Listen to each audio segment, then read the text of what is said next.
Bismillahirrahmanirrahim. Assalamualaikum warahmatullahi wabarakatuh. Jumpa lagi dengan saya di Abil Maywa Channel. Jadi teman-teman, channel inilah merupakan channel pendidikan tempat kita berbagi tentang aplikasi pendidikan, Microsoft Office, serta tips dan triks komputer. Jadi di video kali ini teman-teman, kembali lagi admin akan berbagi sebuah video informasi yang judulnya 3 penyebab guru honorer tidak bisa mengikuti ujian seleksi tahap pertama P3K Guru tahun 2021. Tentunya video ini sangat penting bagi semua teman-teman guru honorer, terutama bagi teman-teman guru honorer negeri yang terdata di Dapodik yang bersiap-siap untuk mengikuti ujian seleksi guru P3K tahun 2021, tepatnya di tahap 1.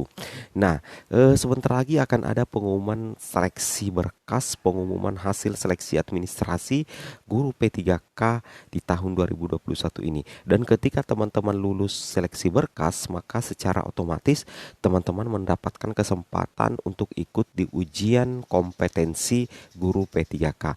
Namun di sini ada catatannya, tidak semuanya guru honorer itu bisa mengikuti ujian seleksi kompetensi teman-temannya. Bahkan meskipun nantinya lulus seleksi administrasi tetapi ternyata tidak memenuhi syarat untuk mengikuti ujian seleksi kompetensi, maka teman-teman guru honorer itu tetap tidak bisa mengikuti ujian seleksi kompetensi, tepatnya di tahap 1 guru P3K di tahun 2021. Seperti itu teman-teman ya.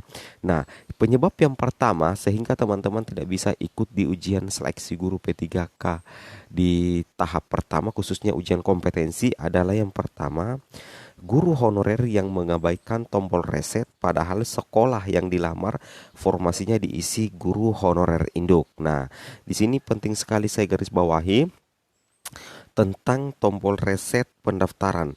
Nah, ini tombol reset pendaftaran ini sempat muncul di akhir-akhir penutupan pendaftaran guru P3K karena banyak sekali teman-teman guru honorer yang memilih formasi di sekolah lain padahal masih ada formasi di sekolah induknya, atau memilih formasi di sekolah lain yang sudah dipilih oleh guru honorer induk. Maka perlu dirasa munculnya tombol reset pendaftaran yang dikeluarkan di detik-detik akhir penutupan pendaftaran guru P3K, sehingga secara otomatis teman-teman guru honorer banyak yang melakukan reset pendaftaran dan memilih formasi sesuai dengan peraturan Menpan RB nomor 28 tahun 2021. Nah, sedangkan bagi teman-teman yang masih mengabaikan, ya saya ulangi, bagi teman-teman guru honorer yang masih mengabaikan tombol reset karena sekolah yang dilamar itu formasinya diisi oleh guru honorer induk, maka secara otomatis nantinya teman-teman tidak akan bisa mengikuti seleksi ujian kompetensi. Nah, penyebabnya apa?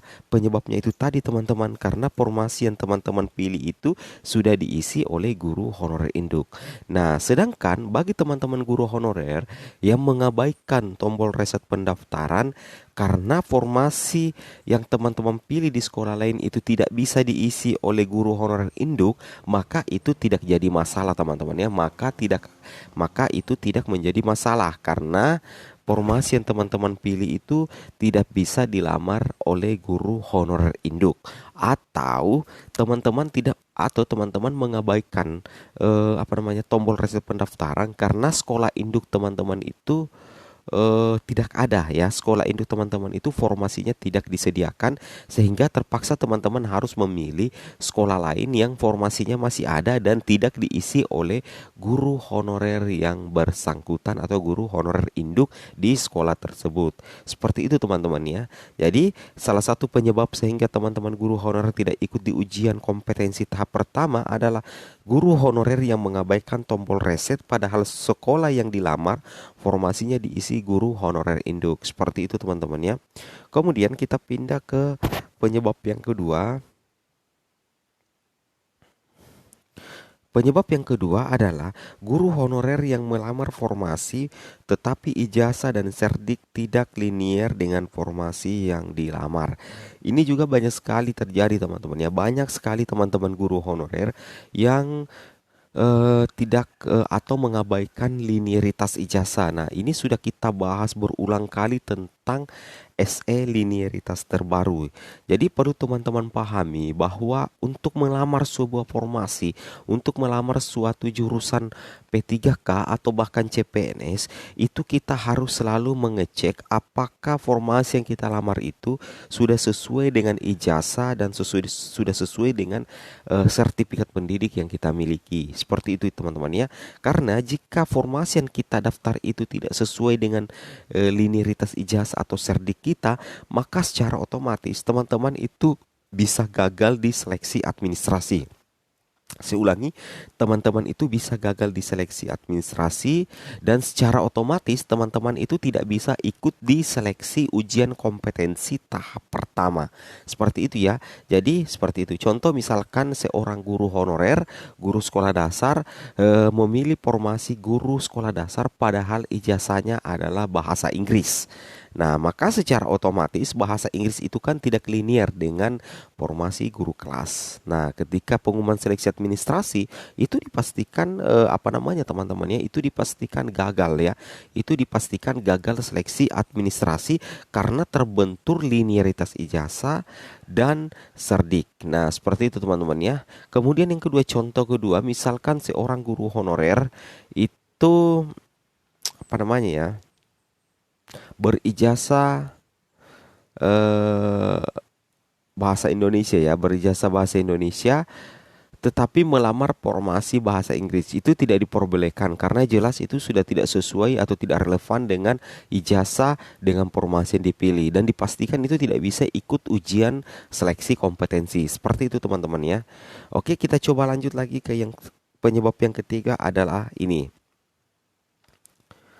Penyebab yang ketiga adalah guru honorer yang sanggahannya ditolak karena kesalahan pelamar sendiri saat proses pendaftaran PPPK di SSCASN. Nah, di sini ada semacam yang terakhir dan ini sangat sering dilakukan oleh teman-teman guru honorer juga, bahwa guru honorer itu melakukan sanggahan tetapi sanggahan teman-teman guru honorer itu ditolak. Penyebabnya apa? Karena teman-teman sendirilah yang melakukan kesalahan pada saat proses pendaftaran di PPK di SSCASN. Jadi penyebab yang ketiga teman-teman adalah guru honorer yang sanggahannya ditolak karena kesalahan pelamar sendiri saat proses pendaftaran P3K di SSCASN. Jadi saya tandai dulu seperti ini teman-teman ya. Nah, di sini ditolak ya, ditolak karena kesalahan pelamar sendiri. Jadi perlu teman-teman pahami bahwa yang bisa disanggah itu adalah apabila kesalahan itu bukan yang bukan pelamar. Artinya kesalahan yang menyebabkan teman-teman tidak lulus seleksi administrasi itu bukan pelamar yang melakukan, makanya itu bisa disanggah. Tapi jika kesalahan yang menyebabkan teman-teman itu tidak lulus seleksi administrasi ternyata betul-betul itu adalah murni dari kesalahan teman-teman sendiri, maka dipastikan tim verifikator itu tidak akan menerima sanggahan teman-teman ya. Contoh misalkan teman-teman salah unggah dokumen ya. Misalkan kolom ijazah yang teman-teman unggah adalah KTP, atau di kolom KTP teman-teman unggah ijazah. Kan itu adalah kesalahan teman-teman sendiri ya. Itu adalah murni dari kesalahan teman-teman guru honor sekalian, sehingga secara otomatis teman-teman tidak lulus seleksi administrasi. Dan ketika teman-teman mengajukan sanggah, itu teman-teman sanggahannya juga tidak diproses alias ditolak, karena memang itu adalah kesalahan mendasar dari teman-teman sendiri. Seperti itu teman-teman ya. Nah, oke teman-teman, mungkin cukup sampai di sini video informasi saya. Semoga video ini bermanfaat. Jangan lupa like, comment, and subscribe. Assalamualaikum warahmatullahi wabarakatuh.